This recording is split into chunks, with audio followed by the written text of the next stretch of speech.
Very good evening, learners. Welcome to today's session. And the topic of today's discussion will be cost of capital. I am Dr. Neha Seth, working as an associate professor with School of Management Studies, Indira Gandhi National Open University. And today I am going to discuss briefly about this topic of financial management, that is cost of capital. To start with the definition of capital. Now, what do we understand by this term capital? Basically, capital means the funds that a businessman arranges for the proper and smooth functioning of his or her business. This amount is invested into the business so that this person who is a businessman can earn out of this investment. And just like nothing is free in this world, so is the case of capital. Even the capital that a businessman is arranging for the business is not free. He has to pay some cost to arrange these funds. And the cost that a businessman pays to arrange this fund is called cost of capital. And our discussion will be based on this topic today, that is cost of capital. Now, this capital may be arranged from different sources. This may be debt. This businessman can borrow the funds. Okay, he may take loan. And when he is borrowing the funds, he is taking the loan, he has to pay some amount in return of that, which is known as interest. So in case of debt, interest is cost of capital. Now suppose this businessman is arranging the funds through equity. He is going to the public, he is calling the money from the public, he is calling people to come and invest into his business. Now these people who are investing into the business are becoming shareholders. And now to keep his or her shareholders happy, this businessman needs to pay some dividend to them.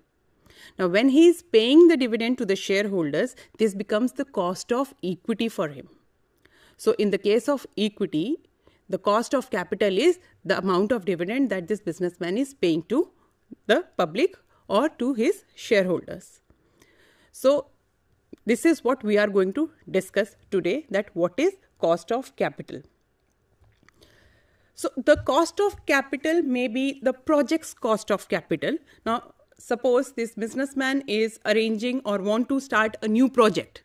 Now, he has to check, he has to confirm whether the project he or she is going to invest in is going to be the fruitful one, is going to give the good return in future or not. He needs to calculate cost of capital. Now, suppose he wants to purchase a machinery. Now, for purchasing the machinery, he has to raise some funds. He is borrowing the funds, and these funds are borrowed at the rate of say 5%. And this machinery in future is giving the return of say 7%. Okay, now he is getting return 7%, but he has to pay cost of raising funds 5%. In this case, he is getting 2% profit. So yes, in this case, he can go ahead with this project, go ahead with this machinery. But if the situation is vice versa, now he has to pay 7% as cost of capital, cost of raising the capital, but he is earning 5% as return. So in this case, it is not advisable to invest in such project. So basically, the project's cost of capital is the minimum required of return that a businessman is expecting from that particular project. Now, if this minimum required rate of return is equal to cost of capital, that means that businessman is running the business at break-even point. Okay, so the target is always to earn more than what the project is giving, more than the cost of capital. And the project's cost of capital depends upon the riskiness of its cash flows. Okay, then there is a concept of firm's cost of capital as well. Now, it may be possible that a firm may have multiple projects that are operational in a particular firm. And then in that case, the firm is getting money, they are raising money from different sources as well. So when the company is earning or getting the money from different sources, they need to pay cost to different sources. And when these different costs are combined all together, when they are taken all together, this will give us overall cost of capital. Now this overall cost of capital should be more than overall rate of return. Should be less than overall rate of return. Now, if the company is able to earn more than what the company is paying as cost of capital, then only the company will be running in profit. Otherwise, they need to think about the sources from where they are raising the funds. So this overall cost of capital, calculation of overall cost of capital is required to take these kind of decisions. Now, why studying or why learning cost of capital, the concept of cost of capital is important? Now, it is important because if we know the calculation of cost of capital, we are in a position to evaluate our investment decisions. So when the word investment comes in, there is a concept of expected return which is attached to that as well. Okay, so wheresoever there is investment, we are expecting return. Okay, now for return, we also need to know what cost we are paying for the purpose of investment. Now, if our return is more than our cost, then the situation is positive. Otherwise, we need to think about it. So for evaluating our investment decision, whether we are taking right decision or not, if there is any change that is required in our decision, we can do this with the help of calculating cost of capital. Then also for designing firm's capital structure. Now, what is capital structure? Capital structure is a mix of different sources of funds, different sources from where the firm is arranging the capital. Now, this combination will give us the overall cost of capital. Okay, but the overall cost of capital comes in when we are combining individual cost of capital. Okay, so we need to check, and the target should be such that we are in a position to reduce our cost of capital as much as possible so that our return can be increased. Okay, now what should be the ideal capital structure? So the ideal capital structure is one which is able to give us or which is available at the minimum cost of capital. So for designing our capital structure, what should be our optimal capital structure? This can be done with the help of understanding of cost of capital. Then third point is for appraising the financials performance of top management. Now, how the top management is performing, whether the firm is operating above break-even point or below break-even point, where the firm is today and where the firm is expected to go in future. So these kind of questions can be answered if we are understanding, if we are in a situation where we are able to calculate and understand the concept of cost of capital. So that is why it is important to understand the concept of cost of capital. Now, the funds can be arranged from different sources, as I mentioned. The funds may be arranged from debt, the funds may be arranged from equity, the funds may be arranged from preference capital, preference shares, and then the funds may be arranged from the retained earnings. Okay, so majorly these are the four sources from where the funds are arranged. So in today's session, we are going to discuss, or we are going to see the calculation of first two sources of funds, that is cost of debt. We'll see the calculation of cost of debt, and we will also see the calculation of cost of preference shares. Okay. This is what we are going to learn in today's session. But cost of equity and cost of retained earning we will discuss in later sections. So we'll start with calculation of cost of debt. So there is a formula which is available on the screen. So in first case, we will see that how the calculation of irredeemable debt can be done. What are irredeemable debt or irredeemable bonds? Which are going to stay with you forever. These are the bonds which are going to give you interest forever, and redemption is not there in this case. So in this case, we first need to calculate the value of bond. Now the value of bond is represented here with this letter BO. This can be calculated by taking the face value of the bond, and if the bond is issued at premium, we need to add the value of premium to the face value, and in case the bond is issued at discount, we just need to deduct the value of discount from this. And if there is flotation cost, if there is some cost that we need to pay for arranging funds from this source, this also needs to be deducted from value of bond. And once we will calculate, we are in a position to calculate value of bond, we can easily calculate the cost of perpetual debt by putting this value of bond in this formula. Okay, here I stands for interest amount that we are paying for keeping this money with us, for utilizing this money, and the value of bond that we have just now calculated using the formula which was shown on the previous slide. Let us try and understand this concept with the help of this practical example. Now there is a company which issues 10% irredeemable bonds. So the question itself is very clear that this is the case of irredeemable bonds, and these are issued for rupees 10 lakh. Now the company is in the tax bracket of 50%, and we need to calculate cost of debt before tax, and also we need to calculate cost of debt after tax if the bonds are issued at par, if the bonds are issued at 10% discount, and if the bonds are issued at 10% premium. Now let us see the solution. So the first case says what is the cost of debt when these are cost of debt before tax. So we'll simply place the numerical values which are given in the question in this equation, where our cost of debt, our KD, is equal to interest divided by value of bond. Here value of bond is clearly given as 10 lakh rupees and the interest rate is 10% of value of bond. So the interest rate is interest amount is 1 lakh rupees. So 1 lakh divided by 10 lakh gives us this value 10%. So here in first case, when we are calculating cost of debt before tax, the amount is 10%. Now in second case, the first part asks that what is the cost of debt after tax. So simply what we need to do, we already have this 10% value which is before tax. We just need to deduct the value of tax, and tax amount can be deducted by adding this 1 minus t to the same value which we have already calculated in previous part. So I will just deduct 50% amount from the 10% value which is already calculated. So the cost of debt after tax will be 5% in this case.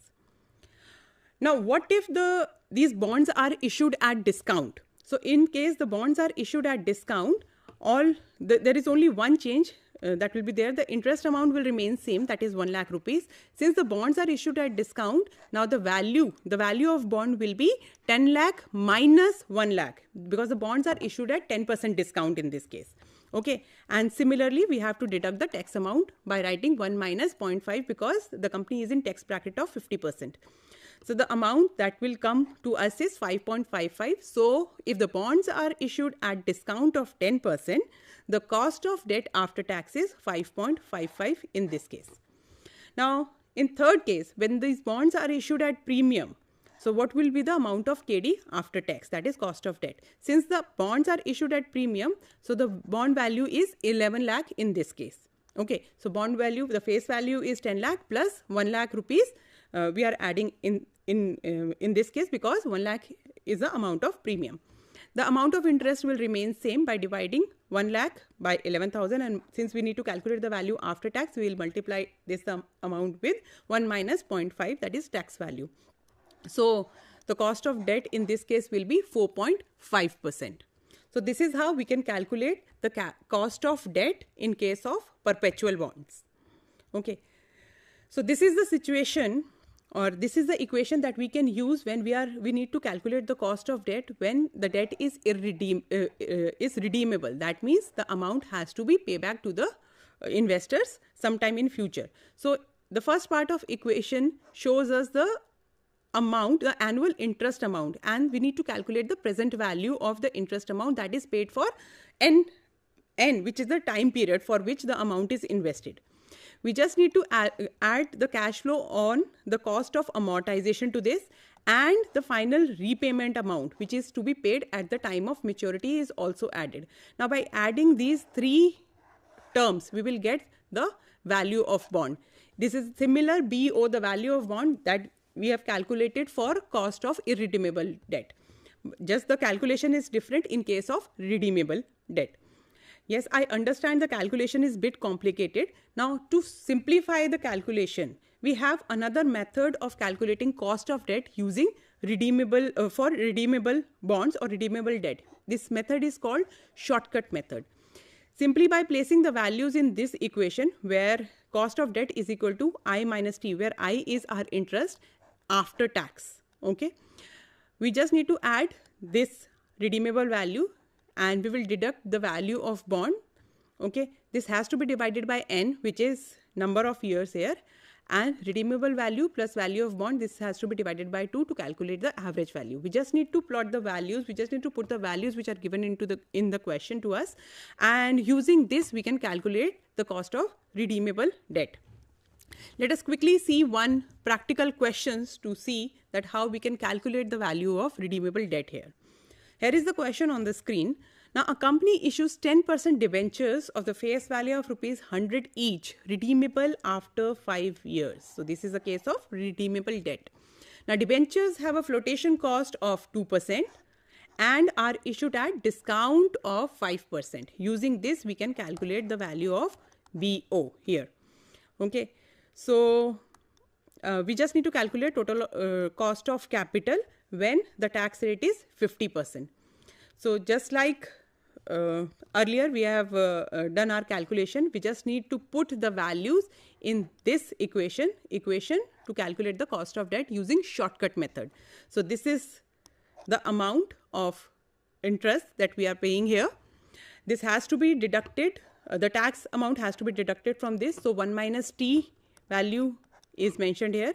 100 rupees is again the face value. 93 is the bond value because the total amount was 100, out of which we have deducted the discount amount and 2 rupees as flotation cost. So, this is our B0, 93. This has to be divided by 5 because this is a number of years for which this investment was made.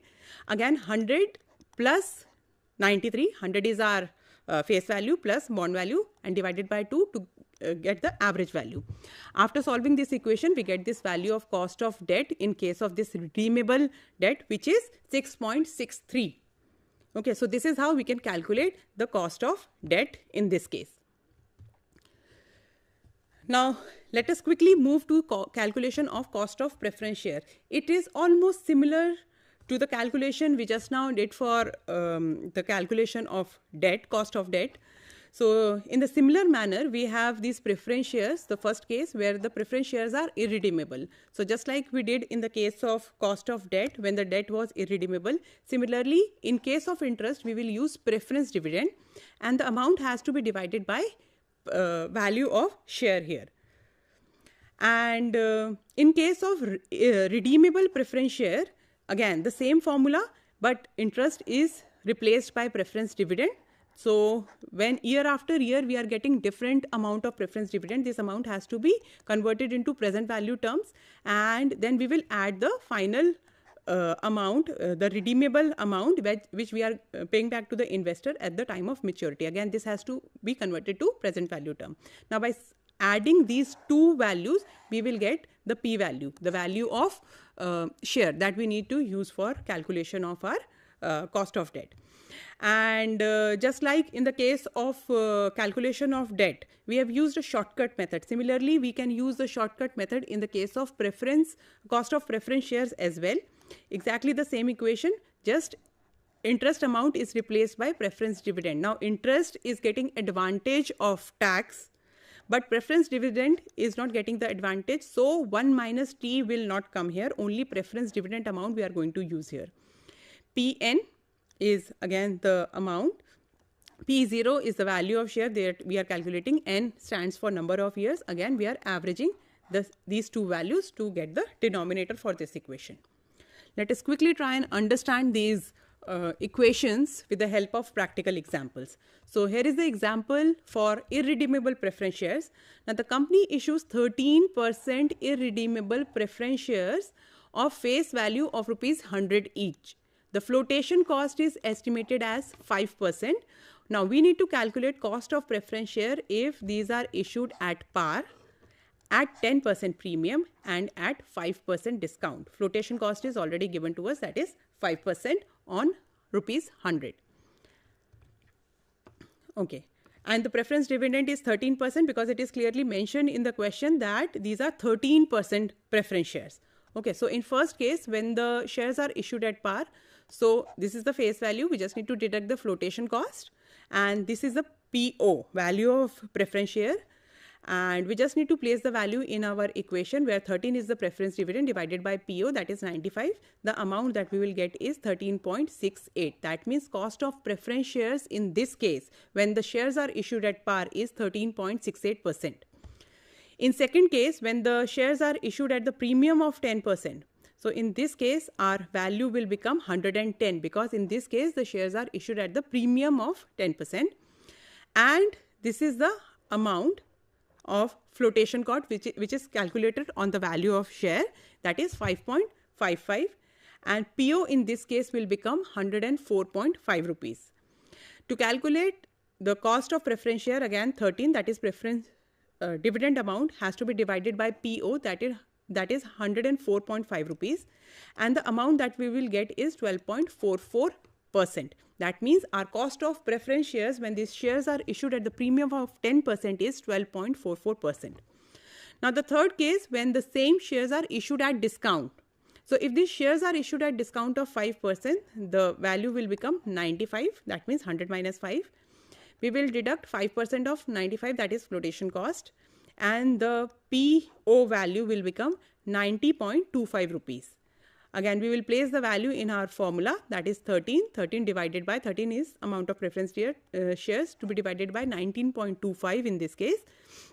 And the amount that we will get is 14.40. That means cost of preference shares in this case when they are issued at discount of 5% will become 14.40%.